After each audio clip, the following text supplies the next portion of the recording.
Hey guys, welcome back to the World Chess Championship for 2024 in Singapore. This match is between Ding Liren and GUKESH. The score is currently even at 2 points each. And today we are looking at game 5 through to 8. Buckle up. These games are exciting. Starting off with GUKESH with the white pieces. You've got e4 again, and we go into another French. Now we have d4, d5, and we have the exchange variation. GUKESH doesn't want to go into any preparation because last time he got destroyed against the Steinitz variation. So we have knight f3, knight f6, knight bishop d3, and c5. This is all normal chess, a bit like a Petrov. It's pretty drawish. Here we have c3, c4, bishop c2, bishop d6. These bishops are always going to be facing this way. This way. And these bishops will face this way. So the bishops are open. Sometimes in these French openings, the bishops are a bit locked away. However, since GUKESH chose to exchange, the bishops have more space. So we have queen e2 check. We block with the queen, and there's a queen trade. Ding correctly takes with the king. If he takes with the bishop, it's alright. But it gives white a bit of an advantage here, because this bishop will be annoying as you're moving it too many times. So he chooses to take with the king castle and bring his rook over. Then we have rook e1 check, king f8, and we trade the rooks. I think GUKESH just wants to draw here, as he's trading everything. We have a few more positional moves. And we have this exciting move here, g4.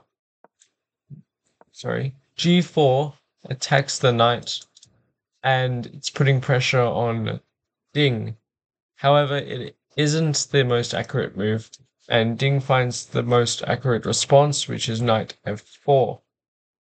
Now we have bishop g3 and g5.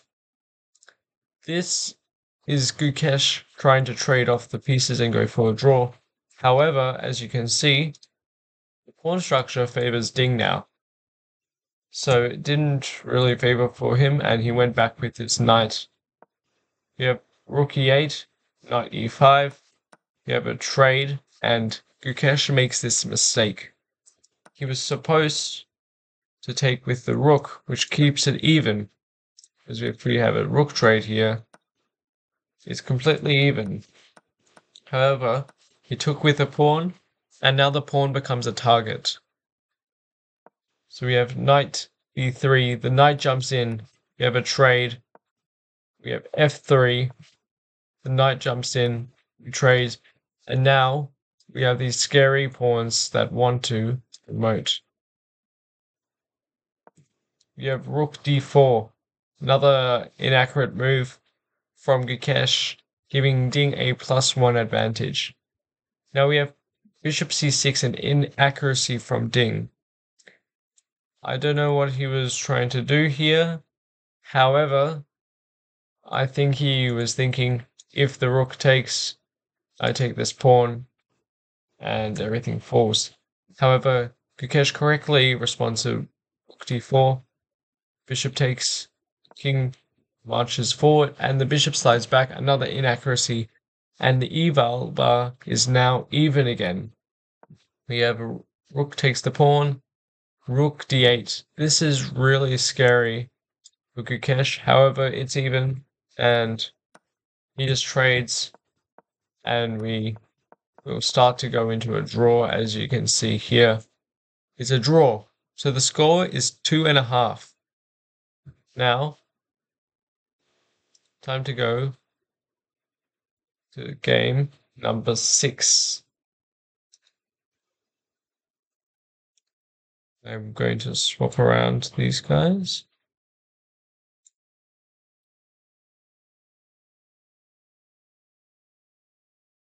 Right, game 6, Ding with the white pieces.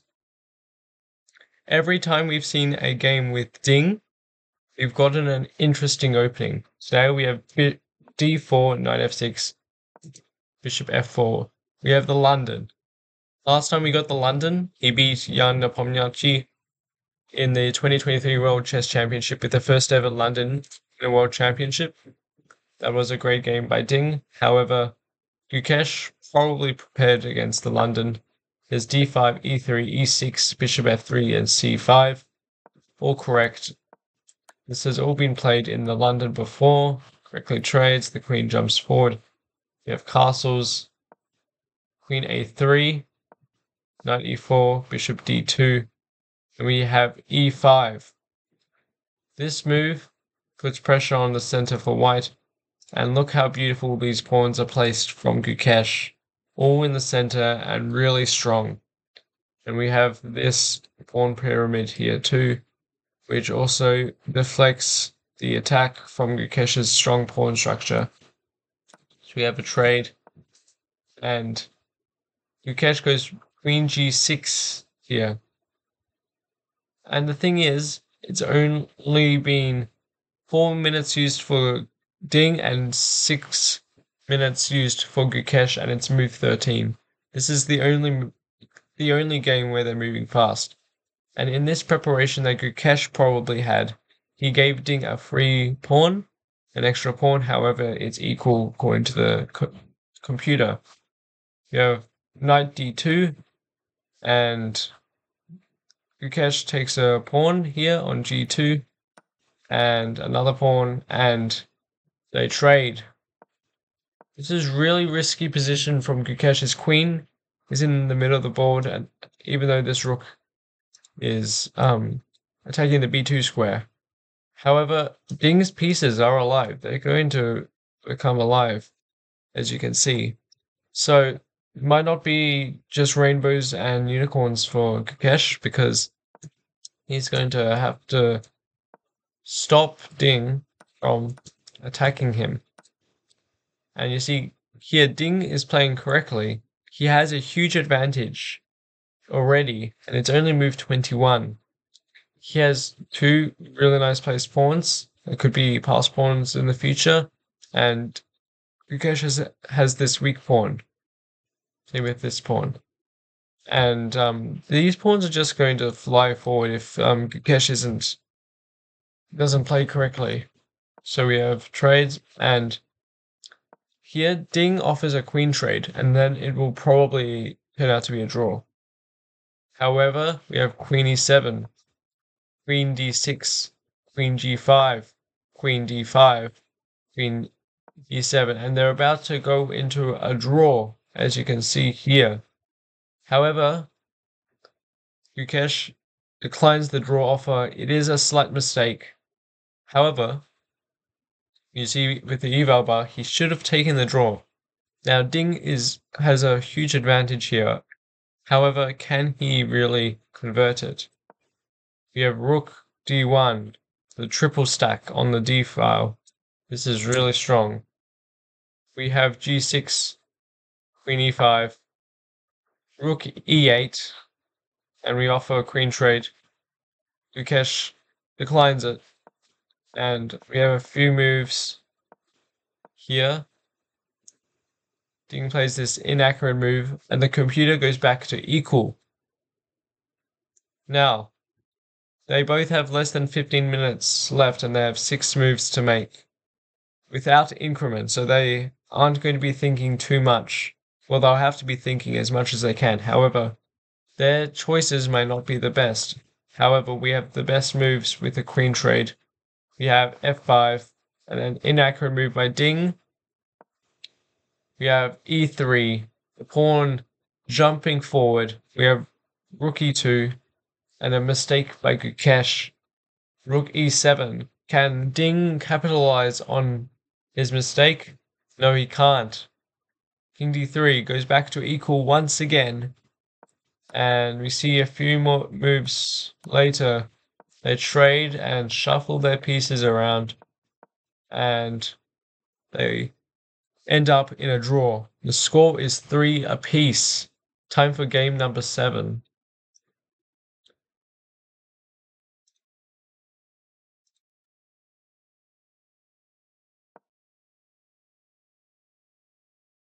Alright, let me just put this correctly.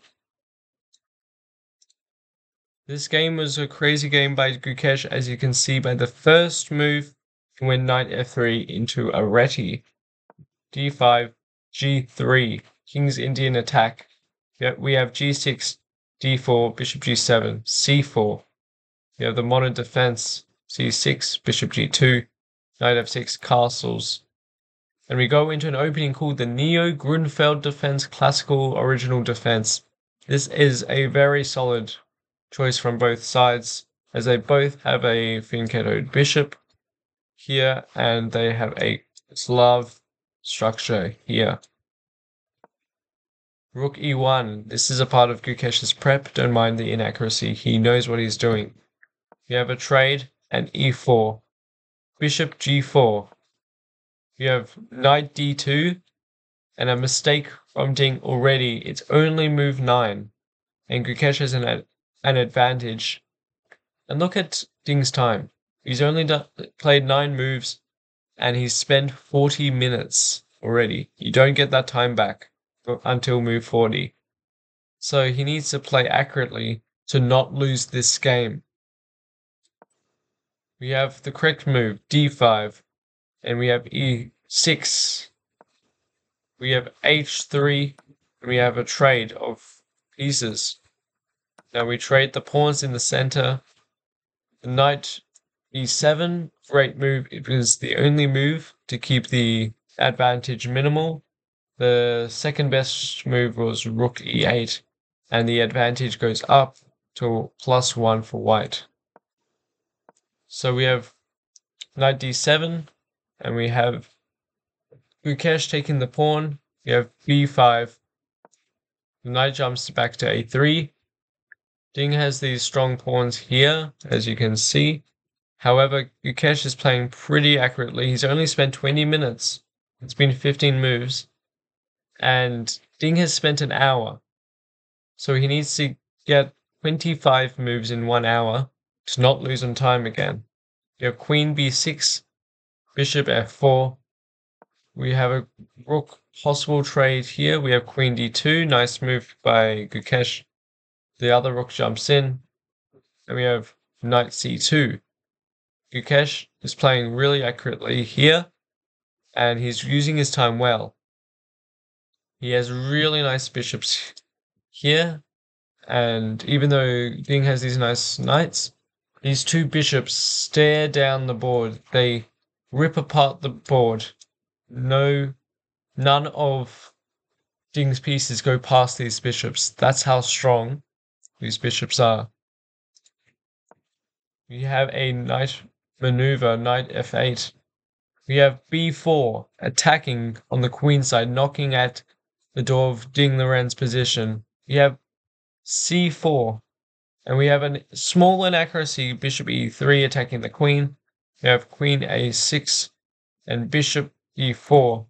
We have a rook trade, and Ding mistakenly takes a free pawn from GUKESH. The rook slides back, queen b3, and we have rook a3. Great move.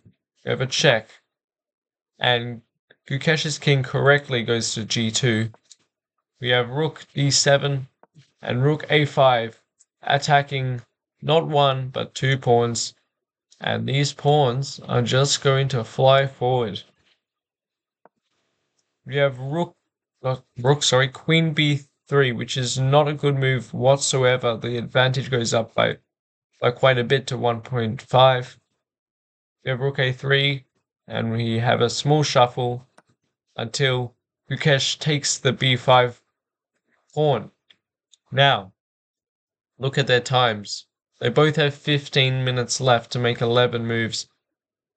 Even though Ding was well above on time, GUKESH is slowing down, thinking about what to do because it's really risky here. Queen d3 looks like a mistake. However, that's for the computer.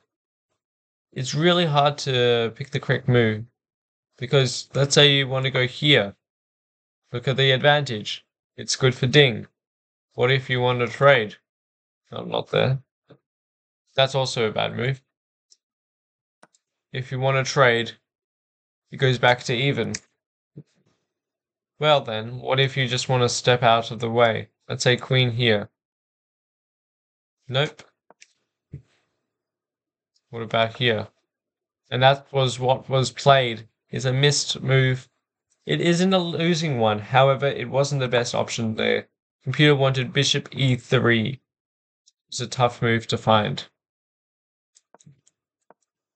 So we have queen f4, and we have queen takes c2, and we have a few trades of pieces. The computer didn't want GUKESH to trade the queens, however, who can blame him? He was low on time, and he had to get a few moves in. So we have rook c5, knight g6, he takes the pawn, the knight jumps in, rook d4, the knight jumps back, and we have rook f4. We have knight e7 maneuvering the knight, and we have this small inaccuracy b5, not too sure why it's inaccurate. We have king f6 here, rook d4, and a few moves later, Ding makes a mistake, and he jumps his rook to h4. Now, they got their time back, but GUKESH has a huge advantage. He could win this game if he plays accurately. So he does, he plays accurately. And Ding makes another mistake. GUKESH finds the right move. However, GUKESH plays king e1 and the computer says that's a mistake. So, GUKESH still trying to attack and win the game by promoting his pawn. Small mistake. However, this is the killer for GUKESH, and the computer goes back to almost equal here. He's lost his huge advantage. And Ding is finding all the right moves except for this one, obviously. However, it's not a plus 1.5 advantage anymore. And it's not going to be like that anymore. Now it's equal. Now there's nothing that can happen. And surely and slowly they go. It is just a drawn endgame now. A few moves later, they agree on a draw. 72 moves. It's another draw, 3.5 points each. Time for game 8.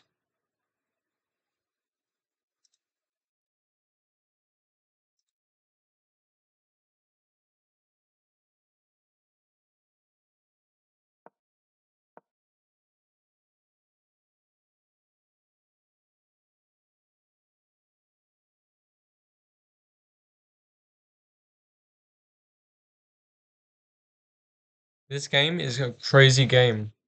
Being with the white pieces, he's always been playing these amazing, cool, new openings, and he hasn't disappointed yet. So we have C4, the English opening. I've been waiting to see an English opening in the World Championship, and we finally have it. This game's going to be exciting. We have E5, Knight C3, Bishop E4, and we have the reverse Sicilian counter-attack.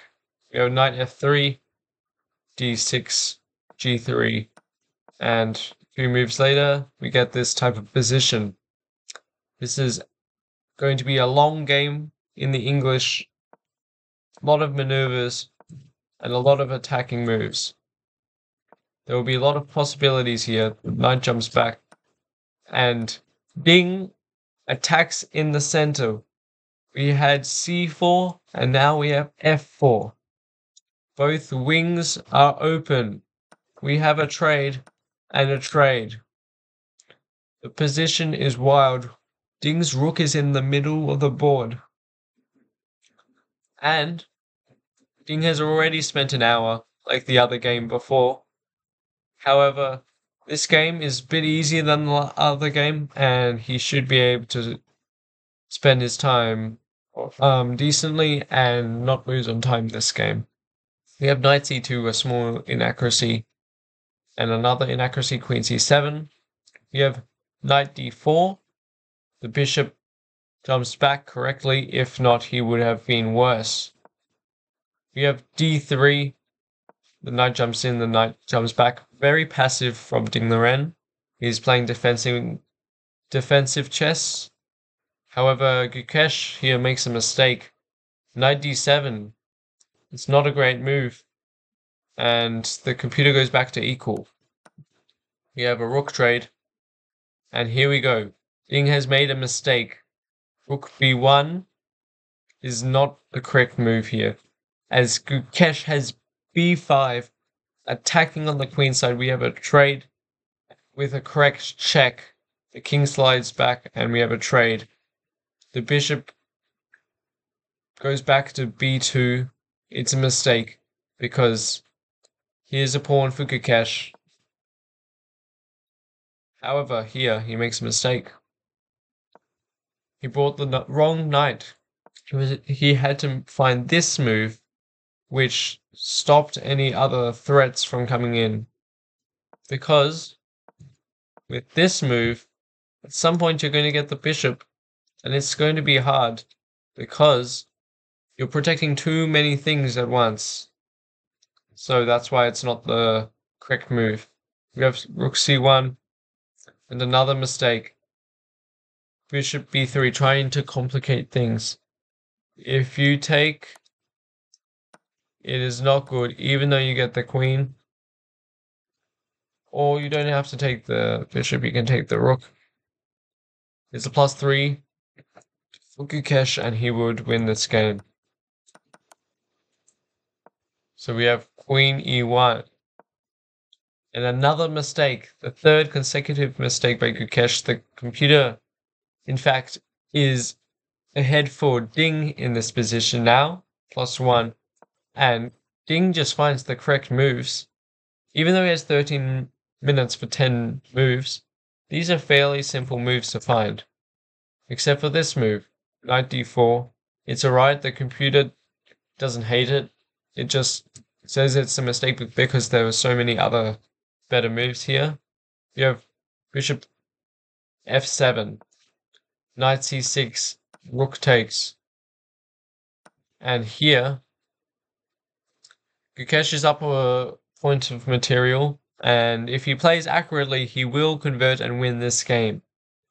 However, even though there's another mistake from black, he doesn't seem to find the correct idea, and even GUKESH, he doesn't go for a draw here, even though he could have gotten trades.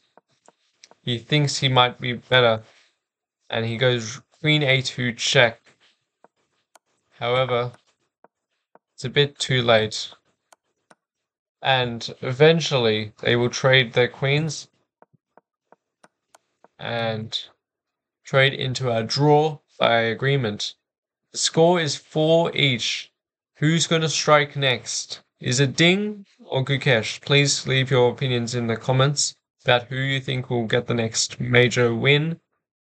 And what type of opening will GUKESH play? Will he go e4, d4, or even c4? Maybe even the reti again. Who knows?